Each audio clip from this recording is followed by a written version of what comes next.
मोदी जी।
माननीय सदस्यगण, मैं 18वीं लोकसभा के सभी नवनिर्वाचित सदस्यों को बहुत बहुत बधाई और शुभकामनाएं देती हूँ। आप सभी यहाँ देश के मतदाताओं का विश्वास जीतकर आए हैं। देश सेवा और जन सेवा का ये सौभाग्य बहुत कम लोगों को मिलता है। मुझे पूरा विश्वास है आप राष्ट्र प्रथम की भावना के साथ अपना दायित्व निभाएंगे, 140 करोड़ देशवासियों की आकांक्षाओं की पूर्ति का माध्यम बनेंगे।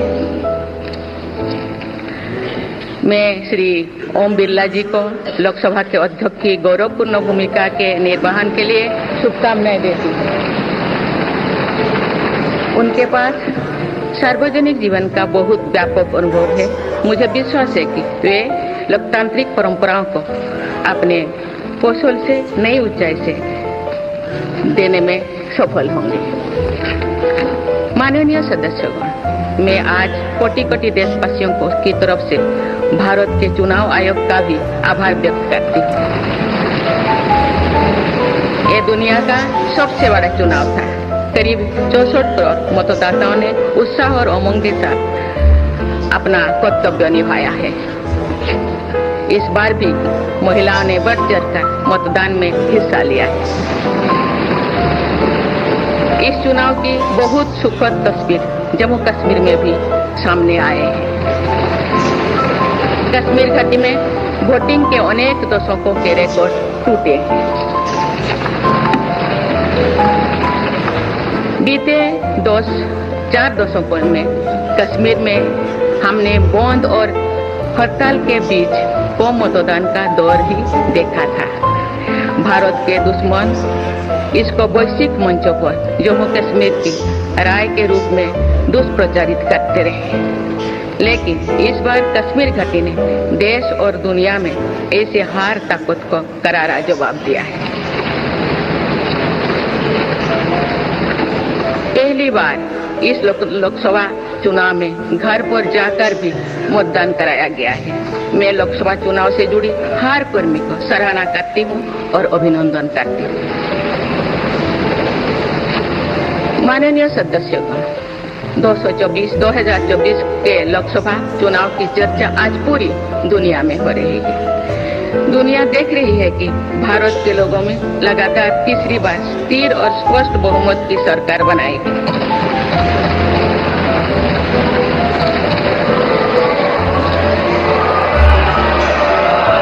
6 दशक बाद ऐसा हुआ।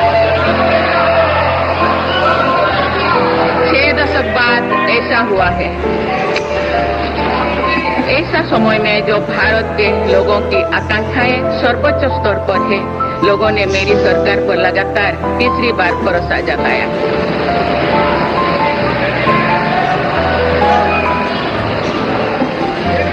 भारत के लोगों को ये पूर्ण विश्वास है कि उनकी आकांक्षाएं सिर्फ मेरी सरकार ही पूरा कर सकती है।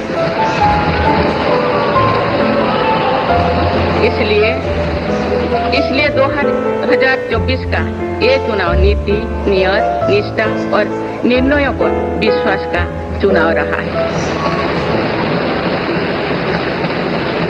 मजबूत और निर्णायक सरकार में विश्वास, सुशासन, स्थिरता और निरंतरता में विश्वास, ईमानदारी और कड़ी मेहनत में विश्वास, सुरक्षा और समृद्धि में विश्वास,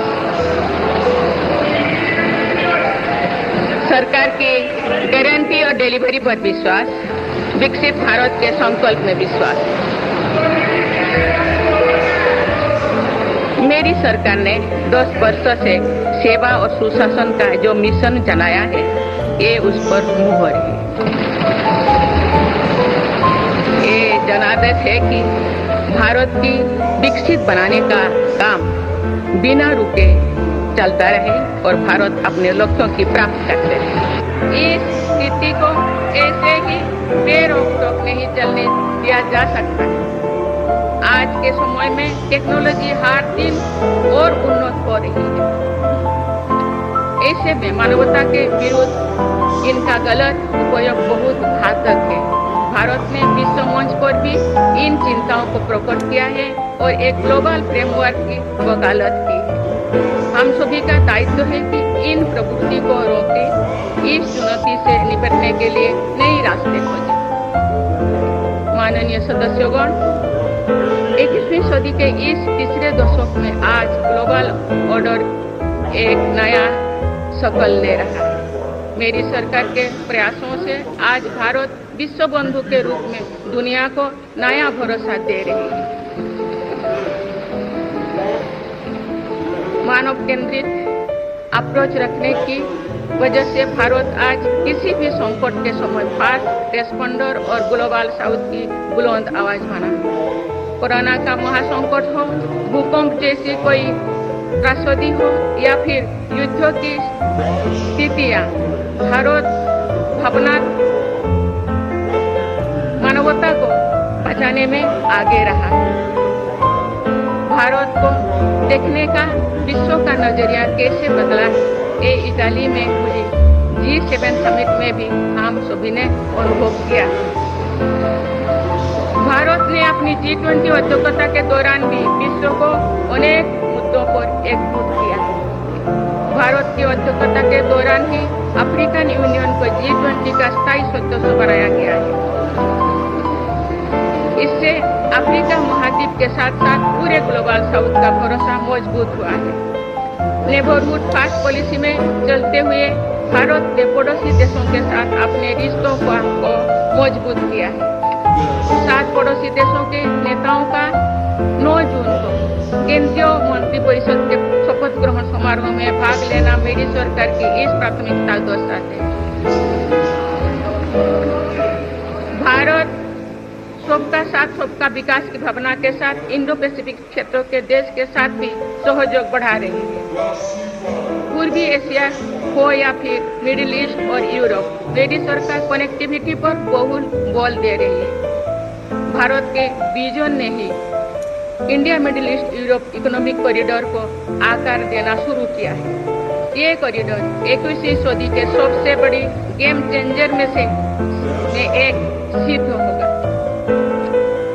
माननीय सदस्यगण, आने वाला कुछ महीने में भारत एक गणतंत्र के रूप में 75वें वर्ष पूरी करने जा रहे हैं। भारत का संविधान बीते दशकों में हर चुनौती, हर कसौटी पर खरा उतरा। जो संविधान बन रहा था तो भी दुनिया में ऐसे ताकतें थे जो भारत के असफल होने की कामना कर रही थी। देश में संविधान लागू होने के बाद भी संविधान पर अनेक बार हमले हुए। आज 27 जून है। 25 जून 1975 को लागू हुआ आपातकाल संविधान पर सीधे हमले का सबसे बड़ा और काला अध्याय था।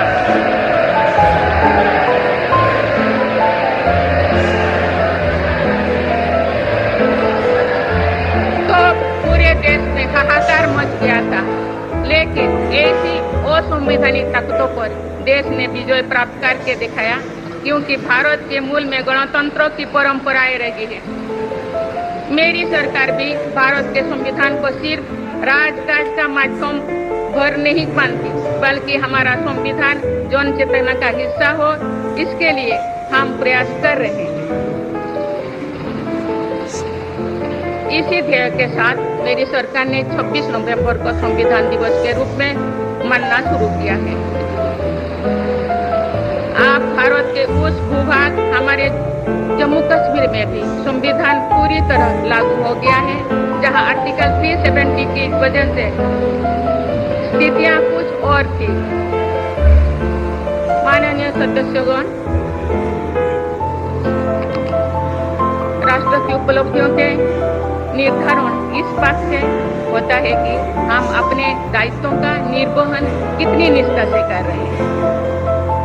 18 लोकसभा में कई नए सदस्य पहली बार संसदीय प्रणाली का हिस्सा बने हैं। पुराने सदस्य भी नई उत्साह के साथ आए हैं। आप सभी जानते हैं कि आज का समय हर प्रकार से भारत के लिए बहुत अनुकूल है। आने वाले वर्षों में भारत की सरकार और संसद का क्या निर्णय लेती है, क्या नीतियां बनाती है, इस पर पूरा विश्व की नजर है। इस अनुकूल समय का अधिक से अधिक लाभ देश को मिले, ये दायित्व सरकार के साथ साथ संसद के हर सदस्य का भी होना चाहिए। पिछले 10 वर्षों में जो रिफॉर्म हुई है, जो नया आत्मविश्वास देश में आया है, इससे हम विकसित भारत बनाने के लिए नई गति प्राप्त कर चुके हैं। हम सभी को ये हमेशा ध्यान रखना है कि विकसित भारत का निर्माण देश के हर नागरिक की आकांक्षा है, संकल्प भी है। इस संकल्प की सिद्धि में अवरोध पैदा न हो, ये हम सभी का दायित्व है भी, कर्तव्य भी। नीतियों का विरोध और संसदीय कामकाज का विरोध दो भिन्न बातें हैं। जब संसद सुचारू रूप से चलती है, जब यहाँ स्वस्थ चर्चा परिचर्चा होती है, जब दूरगामी निर्णय होते हैं, तो लोगों का विश्वास सिर्फ सरकार ही नहीं, पूरी व्यवस्था पर बनता है।